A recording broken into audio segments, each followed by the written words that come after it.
السلام علیکم ورحمۃ اللہ وبرکاتہ۔ اعوذ باللہ من الشیطان الرجیم، بسم اللہ الرحمن الرحیم۔ صحیح بخاری حدیث نمبر 1239۔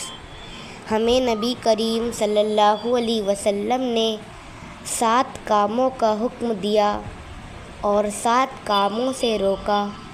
ہمیں آپ صلی اللہ علیہ وسلم نے حکم دیا تھا جنازے کے ساتھ چلنے، مریض کی مزاج پرسی، دعوت قبول کرنے، مظلوم کی مدد کرنے کا، قسم پوری کرنے کا، سلام کا جواب دینے کا، چھینک پر یرحمک اللہ کہنے کا، اور آپ صلی اللہ علیہ وسلم نے ہمیں منع کیا تھا چاندی کے برتن استعمال میں لانے سے، سونے کی انگوٹھی پہننے سے، ریشم اور دیباج کے کپڑوں کے پہننے سے، کسی سے، استبرق سے۔ بسم اللہ الرحمن الرحیم۔ صحیح بخاری حدیث نمبر 1240۔ میں نے رسول اللہ صلی اللہ علیہ وسلم سے سنا ہے کہ مسلمان کے مسلمان پر 5 حق ہیں: سلام کا جواب دینا، مریض کا مزاج معلوم کرنا، جنازے کے ساتھ چلنا، دعوت قبول کرنا، اور چھینک پر اس کے الحمدللہ کے جواب میں یرحمک اللہ کہنا۔ اس روایت کی مطابقت عبدالرزاق نے کی ہے۔ انہوں نے کہا کہ مجھے معمر نے خبر دی تھی، اور اس کی روایت سلامہ نے بھی عقیل سے کی ہے۔ بسم اللہ الرحمن الرحیم۔ صحیح بخاری حدیث نمبر 1244۔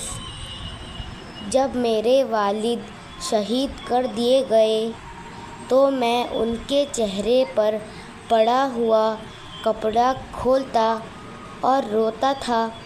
دوسرے لوگ تو مجھے اس سے روکتے تھے، لیکن نبی کریم صلی اللہ علیہ وسلم کچھ نہیں کہہ رہے تھے۔ آخر میری چچی فاطمہ رضی اللہ عنہا بھی رونے لگی تو نبی کریم صلی اللہ علیہ وسلم نے فرمایا کہ تم لوگ رو یا چپ رہو جب تک تم لوگ میت کو اٹھاتے نہیں، ملائکہ تو برابر اس پر اپنے پیروں کا سایہ کیے ہوئے ہے۔ اس روایت کی مطابقت شعبہ کے ساتھ ابن جریج نے کی۔ انہیں ابن منقرد نے خبر دی اور انہوں نے جابر رضی اللہ عنہ سے سنا۔ بسم اللہ الرحمن الرحیم۔ صحیح بخاری حدیث نمبر 1245۔ رسول اللہ صلی اللہ علیہ وسلم نے جناشی کی وفات کی خبر اسی دن دی جس دن اس کی وفات ہوئی تھی۔ پھر آپ نماز پڑھنے کی جگہ گئے اور لوگوں کے ساتھ صف باندھ کر جنازے کی نماز میں 4 تکبیریں کہیں۔ بسم اللہ الرحمن الرحیم۔ صحیح بخاری حدیث نمبر 1246۔ نبی کریم صلی اللہ علیہ وسلم نے فرمایا کہ زید رضی اللہ عنہ نے جھنڈا سنبھالا لیکن وہ شہید ہو گئے۔ پھر جعفر رضی اللہ عنہ نے سنبھالا اور وہ بھی شہید ہو گئے۔ پھر عبداللہ بن رواحہ رضی اللہ عنہ نے سنبھالا اور وہ بھی شہید ہو گئے۔ اس وقت رسول اللہ صلی اللہ علیہ وسلم کی آنکھوں میں آنسو بہہ رہے تھے۔ آپ صلی اللہ علیہ وسلم نے فرمایا، اور پھر خالد بن ولید رضی اللہ عنہ نے خود اپنے طور پر جھنڈا اٹھا لیا اور ان کو فتح حاصل ہوئی۔ بسم اللہ الرحمن الرحیم۔ صحیح بخاری حدیث نمبر 1247۔ ایک شخص کی وفات ہو گئی۔ رسول اللہ صلی اللہ علیہ وسلم اس کی عیادت کو جایا کرتے تھے۔ چونکہ ان کا انتقال رات میں ہوا تھا، اس لیے رات ہی میں لوگوں نے انہیں دفن کر دیا، اور جب صبح ہوئی تو آپ صلی اللہ علیہ وسلم کو خبر دی۔ آپ صلی اللہ علیہ وسلم نے فرمایا کہ جنازہ تیار ہوتے وقت مجھے بتانے میں کیا رکاوٹ تھی؟ لوگوں نے کہا کہ رات تھی اور اندھیرا بھی تھا، اس لیے ہم نے مناسب نہیں سمجھا کہ کہیں آپ کو تکلیف ہو۔ پھر آپ صلی اللہ علیہ وسلم اس کی قبر پر تشریف لائے اور نماز پڑھی۔ بسم اللہ الرحمن الرحیم۔ صحیح بخاری حدیث نمبر 1248۔ نبی کریم صلی اللہ علیہ وسلم نے فرمایا کہ کسی مسلمان کے اگر 3 بچے مر جائیں تو بلوغت کو نہ پہنچے ہوں تو اللہ تعالیٰ اس رحمت کے نتیجے میں جو ان بچوں سے وہ رکھتا ہے، مسلمان بچے کے باپ اور ماں کو بھی جنت میں داخل کرے گا۔ بسم اللہ الرحمن الرحیم۔ صحیح بخاری حدیث نمبر 1249۔ عورتوں نے نبی کریم صلی اللہ علیہ وسلم سے درخواست کی کہ ہمیں بھی نصیحت کرنے کے لیے آپ صلی اللہ علیہ وسلم ایک دن خاص فرما دیجیے۔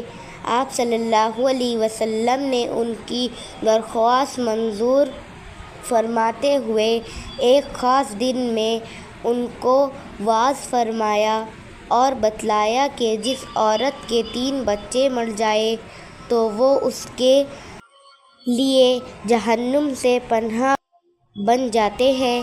اس پر ایک عورت نے پوچھا، یا حضور، اگر کسی کے 2 ہی بچے مرے؟ آپ نے فرمایا کہ 2 بچوں پر بھی۔ بسم اللہ الرحمن الرحیم۔ صحیح بخاری حدیث نمبر 1250۔ حضرت ابو ہریرہ رضی اللہ عنہ نے یہ بھی کہا کہ وہ بچے مراد ہیں جو ابھی بلوغت کو نہ پہنچے ہوں۔ بسم اللہ الرحمن الرحیم۔ صحیح بخاری حدیث نمبر 1251۔